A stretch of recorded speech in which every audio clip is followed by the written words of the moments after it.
अस्सलाम वालेकुम। Programme embassy road में खुश आमदीद। नाज़रीन, आज हमारे इस प्रोग्राम में हमारे मेहमान हैं पाकिस्तान में कनाडा के सफ़ीर जनाब पैरी कॉल्डरवुड। पाकिस्तान और कनाडा के ताल्लुकात गुज़श्ता 70 साल से मौजूद हैं और दोनों ममालिक दूसरे के पार्टनर्स भी हैं। कनाडा ने कई शोबों में पाकिस्तान की मदद की है और ख़ास तौर पर पहला जो न्यूक्लियर पावर प्लांट पाकिस्तान ने लगाया था कैनप कराची में, वो कनाडा की मदद से लगाया था। इसके अलावा कनाडा इक़्तिसादी शोबे में हमारी मदद करता रहा है। बहुत बड़ी तादाद में पाकिस्तानी इस वक्त कनाडा में मुकीम है जो वहाँ में कनाडा और भी कई शोबों में पाकिस्तान की मदद कर रहा है। आज इस इंटरव्यू में हम कनेडियन हाई कमिश्नर से पूछेंगे कि कनाडा और पाकिस्तान के ताल्लुकात की नौइयत क्या है और किस तरह इन ताल्लुकात को मज़ीद वसअत दी जा सकती है। Thank you so much, High Commissioner, for joining us in this program. Assalamu alaikum. It's a pleasure to be here with you. Assalamu alaikum. Wa alaikum salam. You have spent a lot of time in Pakistan, and could you share some of your observations about our society, our people, with our viewers? Well, let me begin with a few words in Urdu, Okay. which I am trying to learn. Mujhe Pakistan pasand hai. मेरे ख्याल में पाकिस्तान एक दिलचस्प मुल्क है और पाकिस्तानी लोग बहुत मेहरबान हैं। मेरे पास बहुत पाकिस्तानी दोस्त हैं। I have many Pakistani friends. To share some of my impressions with you, I have had the opportunity during the last 2 years to travel extensively throughout Pakistan to meet life. In terms of impressions, I think the first thing I would say is I think all Pakistanis should be very proud of many aspects of your country. In particular, your very rich and diverse culture. Pakistan has a long history, or the area which is today Pakistan. There have been civilizations here, of course, for centuries and thousands of years. And there really is a very rich history in your country and a rich culture. I've been impressed by the diversity and the dynamism of the arts in Pakistan, music, fashion, Pakistani cuisine, painting, sculpture in other areas.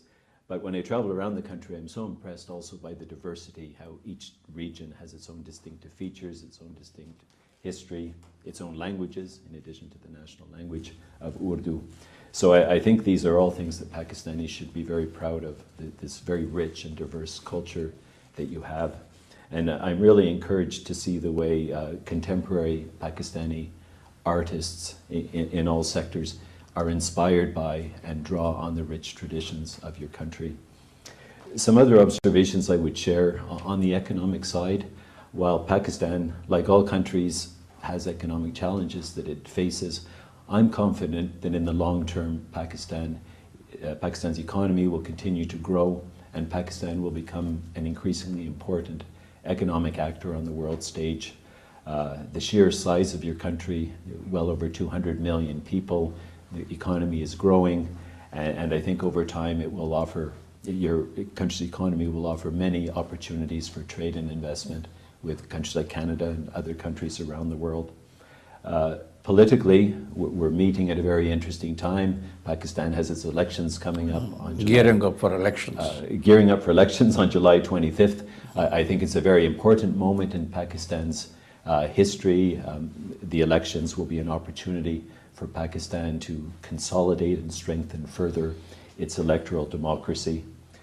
In my travels throughout Pakistan and my meeting with people, I'm very convinced that Pakistanis have a very strong democratic vocation. They really are attached to democratic values. They want to elect their leaders and their representatives, and they want to continue building a society that's inclusive and transparent and based on democratic values. I would say also on the security side, an observation there, my sense is that there has been significant improvement over the recent years, and inshallah this will continue. I think this will continue to improve in the years ahead, and as Pakistan's security becomes stronger, that will be very helpful in terms of economic development and attracting investors and foreign tourists. And the last observation I would share is one thing that really inspires me is the Pakistani youth. Your population is very young. It's a very young population with great energy and dynamism. And I think one of the challenges for Pakistan as a society is to find ways to unleash productively all of that energy and ambition so that the young people of Pakistan can achieve their ambitions and their goals and together build the Pakistan of the future that we all want to see. When we talk about the democracy in Pakistan, and you have mentioned that Pakistan is preparing itself for the fresh election, new elections. What is your view about Pakistan's ability to absorb the democratic values and follow them and strengthen them? Because there are foreign experts, observers who feel that democracy in Pakistan still not very strong. The institutions are weak and they're fledgling. Well, democracy in any country, I would say, is a work in progress. It takes time to develop and to consolidate democratic institutions and democratic culture. In the case of Pakistan, as you know better than I do, there have been disruptions to democracy in the past. But I do believe that Pakistan is now on a course of commitment to democracy. And as I said earlier, I think the elections coming up in July will be an opportunity to strengthen and consolidate that base which is already there. I think most Pakistanis, as I said, are truly committed to democratic values. I think there are many people in institutions of government who are competent and committed. I think the Electoral Commission of Pakistan is committed to running smooth and fair elections. As I said, it's a work in progress. It takes time, but I think things are moving in a positive direction. On the economic front, you mentioned that Pakistan is confronting challenges on this front, which is true. One of the challenges that Pakistan is facing is the energy crisis. And Pakistan has been trying its level best to overcome this energy shortage. Canada in very early days, I mean back in the 60s, helped Pakistan overcome the energy crisis. And as I mentioned in my introductory remarks, that Canada built the first ever nuclear power plant in Karachi, Canop. Yes. But since then, there has been no movement on this front. I mean, Canada has not extended a helping hand to Pakistan to increase the production of energy in various fields. Well, you're correct in saying that in the past there has been Canadian development support in the area of energy, including the construction of hydroelectric dams, which date back decades. In terms of development assistance, Canada continues to have a significant presence in Pakistan, but over the years our priorities and the sectors in which we're active evolve and change in consultation with the Pakistani government. And perhaps later in our discussion we can talk about some of our current or recent priority areas. But you're correct, our development assistance is not focused on energy at this time. But that said, something that encourages me a lot is to see that there are Canadian private sector companies that are actively exploring opportunities for investment in renewable energy in Pakistan. Renewable energy such as solar and wind energy. Wind energy, yes. We have several Canadian companies that are looking very seriously at significant investments here. Canada is very strong in the energy sector, everything from hydroelectric power to oil and gas, but increasingly renewable energy, solar and wind are very much the wave of the future, and Pakistan has great potential in those areas. So I think at this time, in looking at the years ahead, our focus will be more on supporting and attracting Canadian companies to invest and to share their technologies to help Pakistan address in the energy sector. In the energy sector, yes. When it comes to production of hydropower or the building of dams, Pakistan is facing a very dire situation these days because there has been a long dry spell. And the global environmental changes are also impacting Pakistan in a negative fashion. So building dams you have a lot of expertise in building dam. So how could you help us in building these dams, water storages, and through them we can produce electricity as well? Well, that's a good question. I'm not a technical expert on energy matters. Certainly Canada would be open to considering any request from Pakistan for assistance along the lines you are suggesting. But as a non-expert, I would say that my impression when I look at Pakistan's economy and energy situation is that it's very important that you diversify your sources of electricity. And as I mentioned, in the area of solar and wind energy. And wind energy, there are parts of Pakistan, parts of Balochistan, for example, that get sun more than 300 days a year. And the technologies are getting better all of the time and cheaper all of the time. So my impression is that the recipe for Pakistan in order to have a mixed energy, a mix of reliable supply is the mix. Hydroelectric power is important, but also the solar, the wind, and other sources, and together find the right mix that works for your country, and not to be overly reliant on hydropower or furnace oil source. and Yes. other gas, etc. Yes. And I think it's the same advice I would have for any country. Diversify your sources of energy supply and play to your strengths, such as the solar and the wind. I think there's great opportunities there. And with the improved technology and the cheaper technology, cheaper cost of production, I think that will be an important part of the solution for Pakistan's energy needs in the years ahead. You mentioned one of the sources of economic growth, which is the youth, the human resource. And of course, Pakistan's population is very young, as you have rightly pointed out. But there doesn't seem to be a very comprehensive planning to use these young people to enhance the economic growth in Pakistan. So what could Pakistan do to, as you said, unleash the energy of these young people to enhance and increase its economic production? Well, yeah, that's a very big question, and I wish I had a simple answer for it, but I'll just answer by saying it is the challenge for the government, but not just the government. We have to remember the private sector as well. Has to play a very important role, yes. It's in their interest. They need to have skilled employees, skilled labor. So I think the government and the private sector, and the two of them working together, and working also with educational institutions, universities and technical institutions, to ensure that those institutions are training the young people with the right skill set that the economy needs.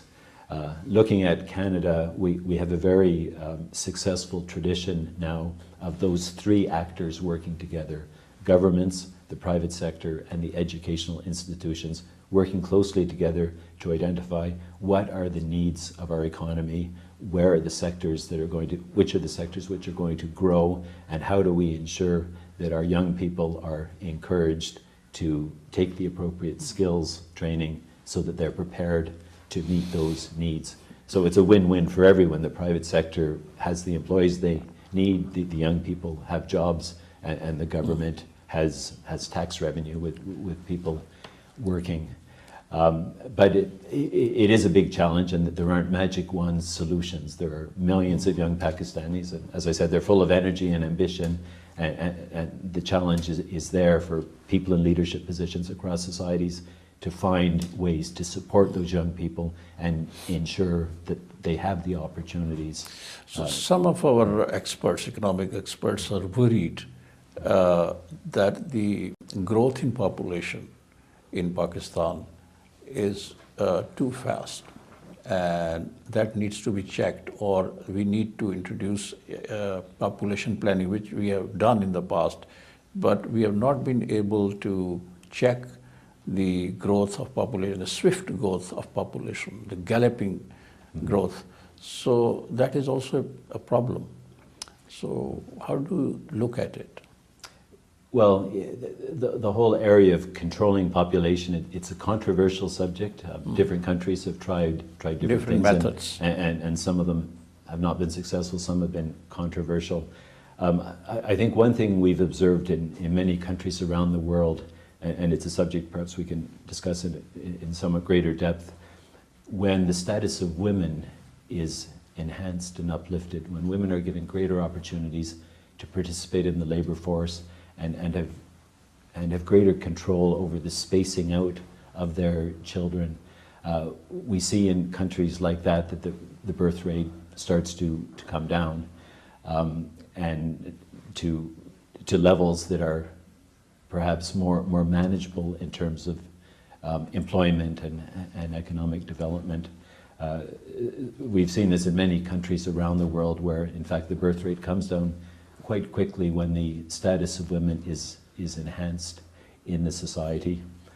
But we also see in many countries with urbanization, and this is happening in Pakistan, a lot of people are coming from the country to the city. Families tend to be smaller in the city simply because housing is expensive. Yes, living is very expensive. And other factors.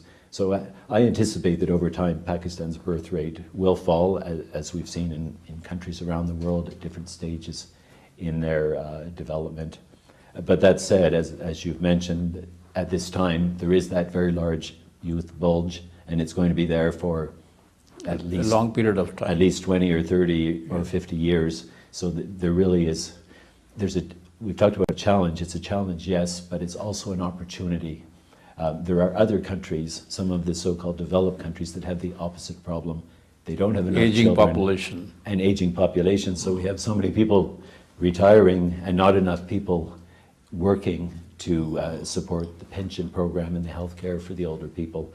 So different countries have different problems. But as I said, I think Pakistan has to look at this youth bulge as an opportunity as well as a challenge. An optimistic angle. And if you can find the mechanisms, the ways to harness that energy, Pakistan will really take off and achieve great things. Thank you. We'll take a short break and then we'll continue this discussion. नाज़रीन, एक मुख्तसर break लेते हैं. Break से वापसी के बाद हम पाकिस्तान में और पाकिस्तान इनसे किस तरह निपट सकता है. As High Commissioner of Canada, during your stay here, you think that you have contributed significantly to enhance the cooperation between Canada and Pakistan and to strengthen bilateral relations? Well, let me be modest in my response. I think the fact is Canada and Pakistan have had a very friendly and a very rich cooperation relationship for decades, since the earliest years of Pakistan's independence. So when I arrived here 2 years ago, I was in the fortunate situation of coming to a country where we already have a very well-established and friendly relationship and tremendous goodwill in both directions, a lot of it drawing on the many people-to-people contacts between the two countries. That said, I do feel that it's been an active 2 years that I've been here. I'll mention a couple of things that have really encouraged me. One is on the trade side. We have seen an upward movement in the volume of trade between our two countries. And as I mentioned before, we are seeing a growing number of Canadian companies taking an interest in Pakistan. We spoke about companies interested in renewable energy, but we're seeing companies in other sectors as well taking an interest in opportunities here.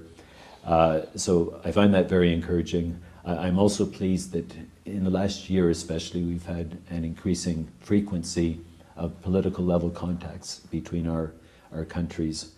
To give some examples, Pakistan's former Minister of Trade, Minister Malik, visited Canada in February of this year. And then in April of this year, we had a group of 7 Canadian parliamentarians come and spend more than a week in Pakistan to learn more about your country and to meet their counterparts and others. We had the Deputy Nawa-i-Waqt.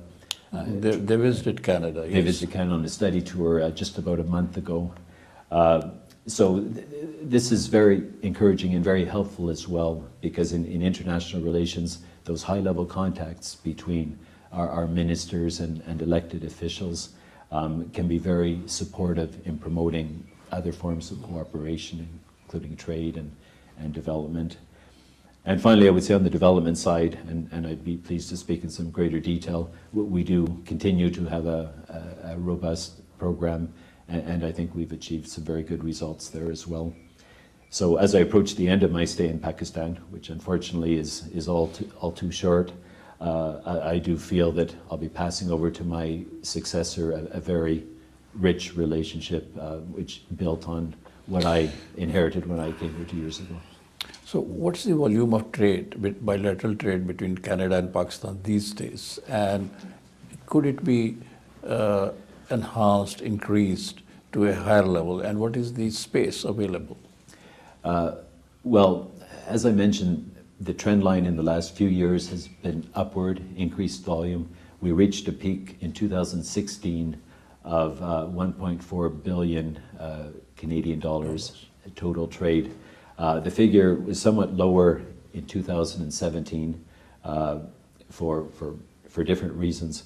But looking at the broad trend line over the last 5 or 10 years, it's certainly moving in the right direction. It's upward. I do think there's significant potential to increase that volume. At the present time, a lot of the Canadian exports to Pakistan are agricultural products, including oilseeds. A lot of the Pakistani exports to Canada are textiles. But both of our economies produce a lot more than oilseeds and textiles. And I think the challenge for my successor and our team at the High Commission is to get the word out to the Canadian private sector, to tell them that there are opportunities here. And of course, Pakistan's High Commissioner and his team in Canada, and they're very active to encourage Pakistani companies to look at opportunities to export to Canada. So I look forward to greater trade, but also I hope to see more investment, and I also hope to see more joint partnerships, joint ventures, and between Canada and Pakistan. Between the two countries. But you also mentioned the improving security situation in Pakistan, because Pakistan has conducted operations, militants and extremists, and has been able to overcome this issue to a large degree. So that could be an incentive for foreign countries or foreign companies to come and invest in Pakistan. Well, I think you're absolutely right. In my assessment, there was a period up to around 10 years when a lot of Canadian business people would have been very cautious about coming to Pakistan just because of the reports they were hearing of insecurity, extremism, terrorism, issues, all of those things. But as you rightly say, there's been a great improvement in recent years, and we hope this will continue in the years ahead. And that will be very helpful to all of us, including myself and Pakistan's High Commissioner in Canada, to encourage Canadian companies to look at opportunities here. When we talk about trade and investment, of course, we have to keep in mind, at the end of the day, it's the private sector, it's the decision who decides that a Canadian company must invest or trade in Pakistan. It's their own decision. It's their decision, but our role is to facilitate. So, exactly. So when we hear of Canadian companies that may be interested in the Pakistani market, we try to help them by identifying Pakistani partners with which they might work, and vice versa. So it's a facilitating role. But at the end of the day, it's the companies of both countries who take the decision to invest or trade with the other country.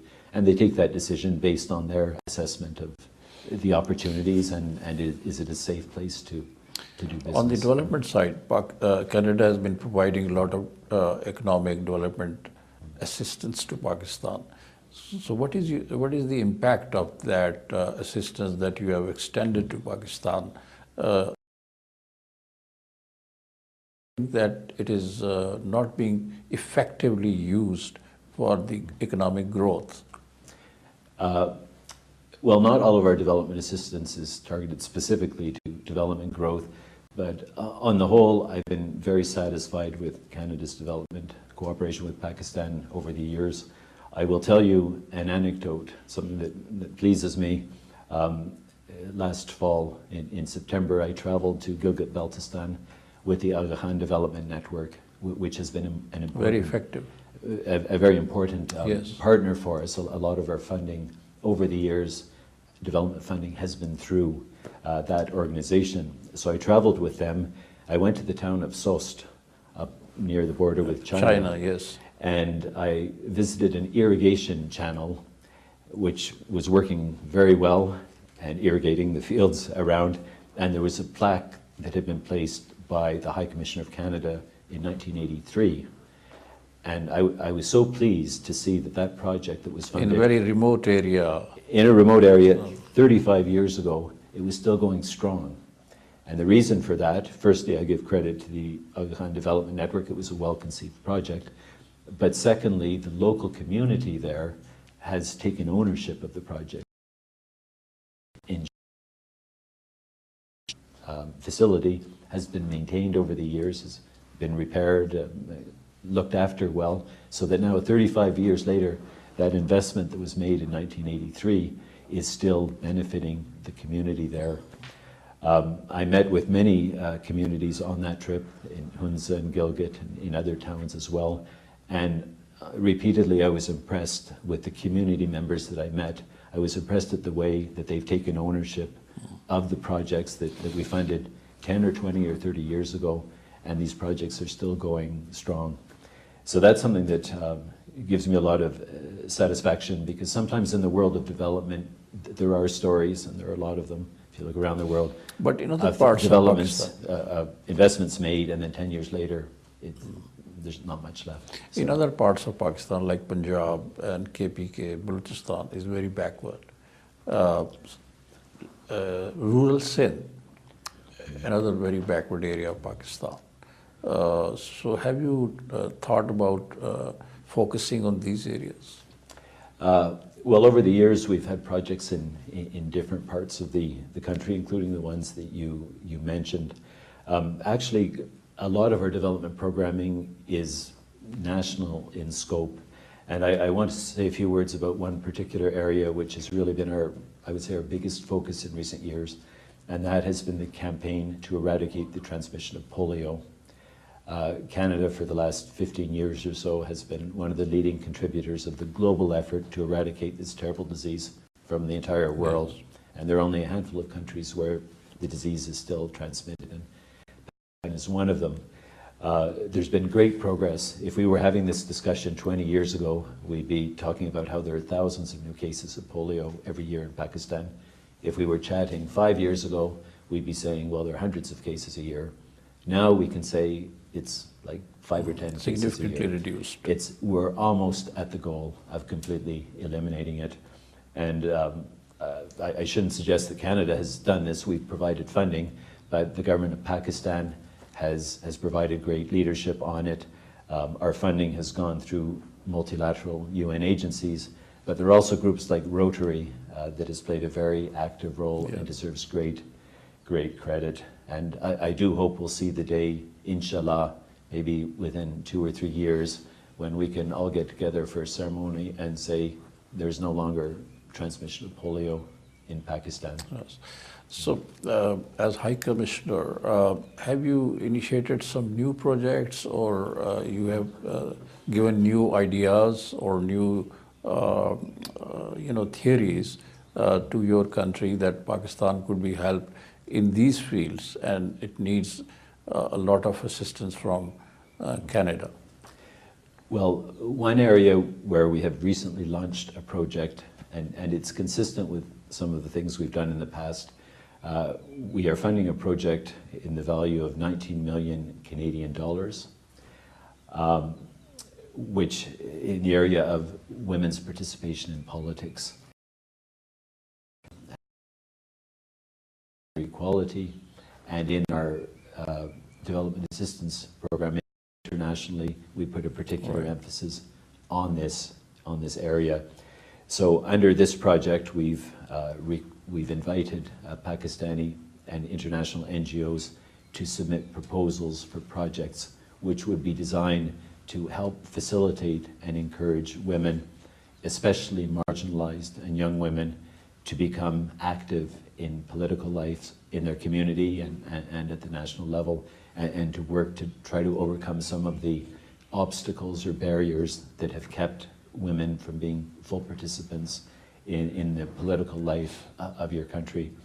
We've received many excellent proposals. That there are many NGOs in Pakistan that have been doing wonderful work in the area of human rights, but also specifically empowerment of women and the welfare of women. So we've received a lot of very good proposals, and we're going to be taking decisions on which ones to fund in the weeks ahead. So in the coming elections, do you think that this initiative will help empowering women and they will be participating in a bigger number in the coming elections? Well, the timelines for this particular project are more long-term. It's going to be over 5 years, and the projects will probably be launched this fall after the elections. But as I was saying earlier, building democracy, it's a long-term kind of thing.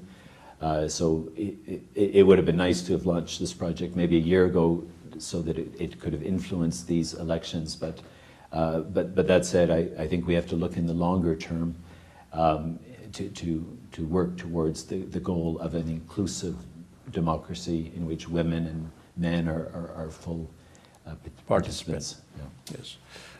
We'll take a short break. नाज़रीन एक मुख्तसर break लेते हैं. Break से वापसी के बाद हम पाकिस्तान में कनाडा के हाई कमिश्नर से गुफ्तगू का सिलसिला जारी रखेंगे. वो हमें बता रहे हैं कि कनाडा किस तरह पाकिस्तानी माशरे की मदद कर रहा है, ख़ास तौर पे मुख्तलिफ महाज़ों पे, मुख्तलिफ फ्रंट्स पे कनाडा हमारी मदद कर रहा है. और अभी उन्होंने बताया कि हम ख़वातीन को सियासी तौर पर बाइख्तियार बनाने के लिए भी एक नया प्रोग्राम शुरू कर रहे हैं जिसमें ख़वातीन जारी है पाकिस्तान में कनाडा के हाई कमिश्नर से. There's a large number of Pakistanis living in Canada, and I've seen that a lot of other people are going to Canada, particularly the young people going for education and otherwise. What role do you think the Pakistani community is playing in the Canadian society, in its development, in its growth, in its construction, or otherwise? Well, perhaps let's start by talking about the students. Yes. I'm very pleased that we have more than 4,000 Pakistani students in Canada today. I hear from our universities that they tend to be very good students and very much enrich the universities and the communities where they stay. And I think we'll continue to see more and more Pakistanis choosing Canada as a destination for higher education because they're attracted to the fact that we have world-class universities and educational institutions.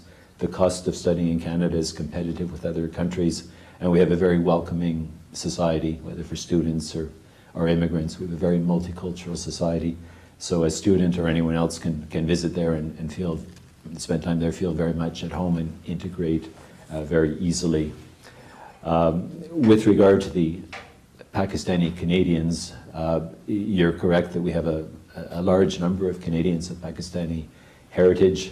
We don't count people according to their background, so I can't give you the exact number, but hundreds of thousands. And what I can say is that in recent years, Pakistan has been among the top 5 source countries for immigrants to Canada. To Canada, yes.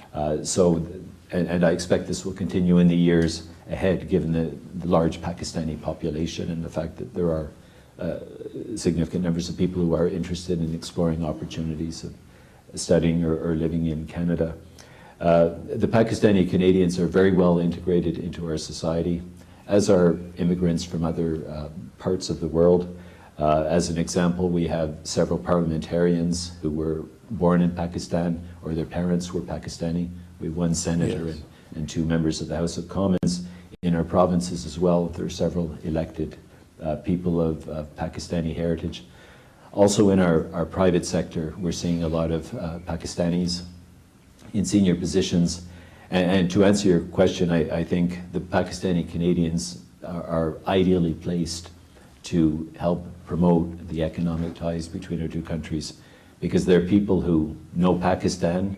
If they were born here, they speak Urdu, the other languages, they have their network of contacts, they know the culture in Pakistan. But since they're living in Canada now and have become Canadian citizens, They also know how things are done in Canada. They have contacts there. So they're ideally placed to serve as bridges between the two countries.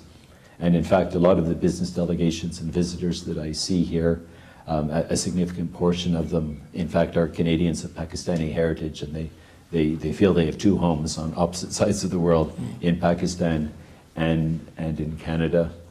I would also say in our universities and research centers as well, we have a lot of distinguished Pakistani academics. So overall, it's been a very positive thing for Canada. So you have been encouraging the Pakistani young people or students to go for study to Canada. And another program, the Higher Education Commission of Pakistan, they have launched programs to get scholarships for brilliant Pakistani young students. So is Canada also offering some scholarships to our brilliant students so that they could study in the higher educational system of Canada? Our government itself does not offer scholarships. We were discussing earlier development cooperation. We've simply decided that some of the other areas, such as polio, are the ones where we were going to focus our effort. However, some of our universities in Canada themselves offer scholarships to international students. So any Pakistani student who is interested in the possibility of a scholarship should consult the websites of the individual universities and see what opportunities are there. But your question also raises the point that at the end of the day, of course, not all Pakistani young people are able to study abroad. It's expensive. It's expensive studying anywhere abroad.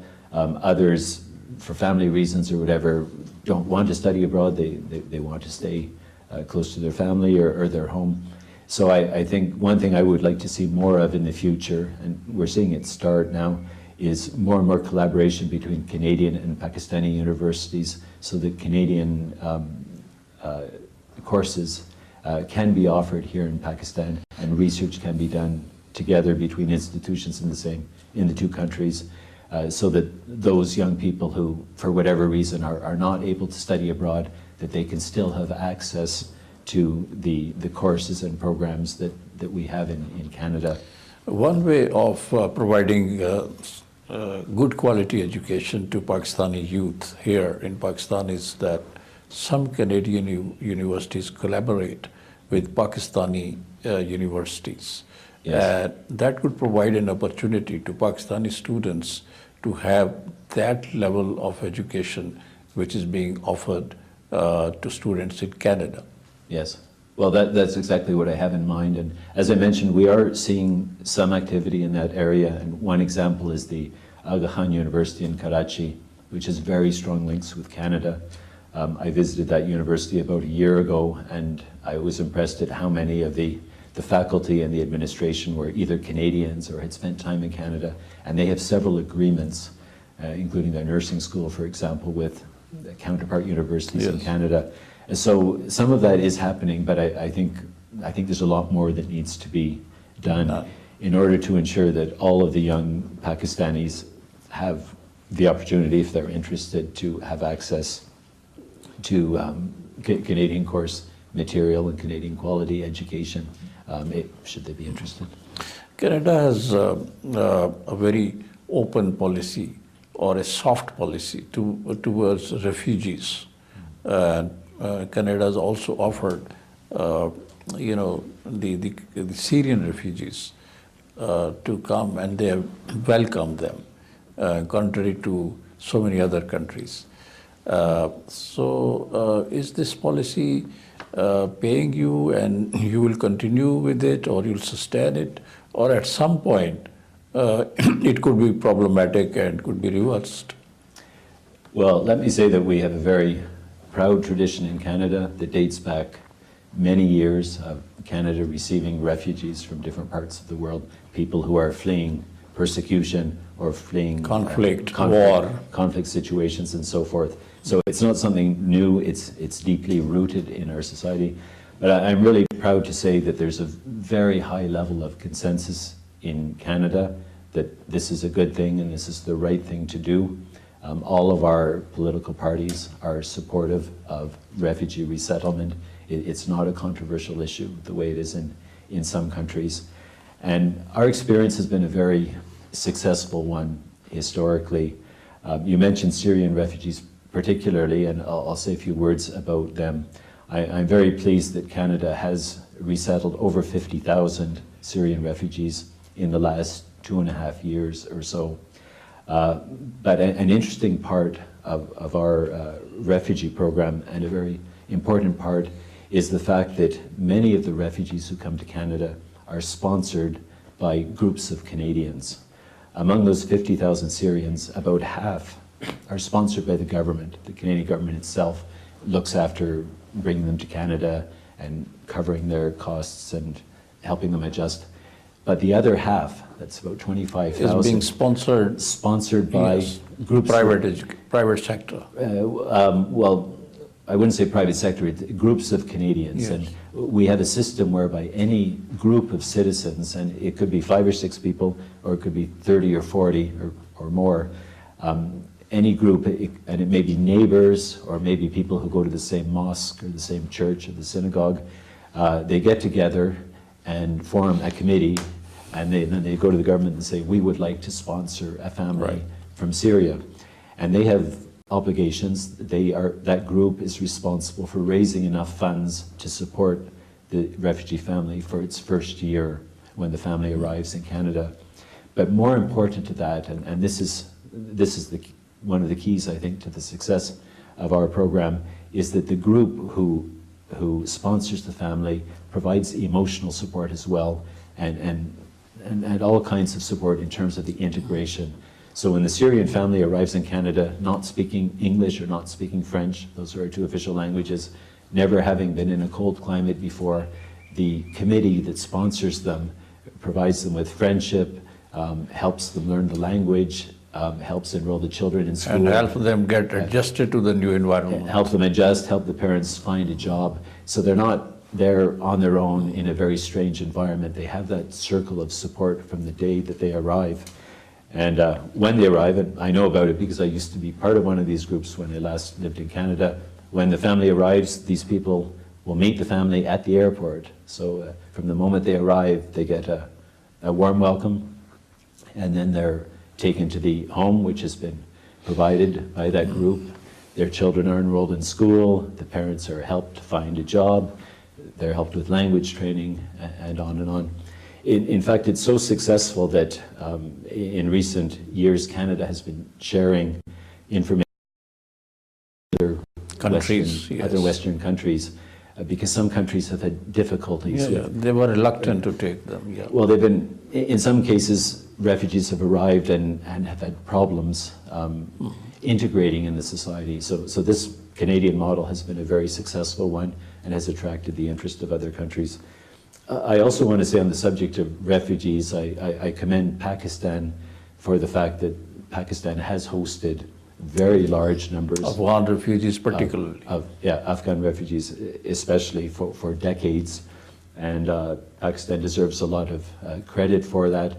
I'm pleased that Canada modestly has tried to be helpful by providing some funding.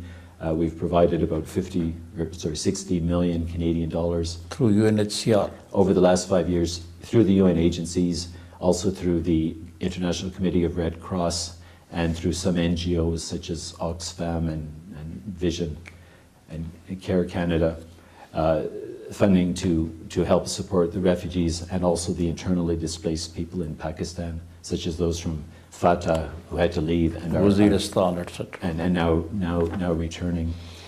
So that small support we've given to Pakistan is in solidarity with your country's efforts and commendable welcoming of those Afghan refugees until such time as they're able to safely return home.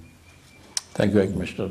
नाज़रीन, आज इस programme में आपने पाकिस्तान में Canada के high commissioner की गुफ्तगू सुनी। उन्होंने हमें कनाडा और पाकिस्तान के सफारती ताल्लुकात की तारीख़, मईशत के शोबे में कनाडा की तरफ से पाकिस्तान को जो इमदाद दी जाती रही है उसके हवाले से, और उन मुस्तक़बिल में क्या इम्कानात है पाकिस्तान और कनाडा के माशी महाज पर एक दूसरे से ताउन करने के। उन्होंने कहा है कि तजारत में काफ़ी इजाफा हो चुका है पाकिस्तान और कनाडा की दो तरफा तजारत के हवाले से। फिर उन्होंने ये भी बताया कि पाकिस्तानी तलबा बड़ी तादाद में कनाडा जा रहे हैं जो वहाँ तालीम हासिल कर रहे हैं और वो कैनेडियन माशरे का हिस्सा बन रहे हैं।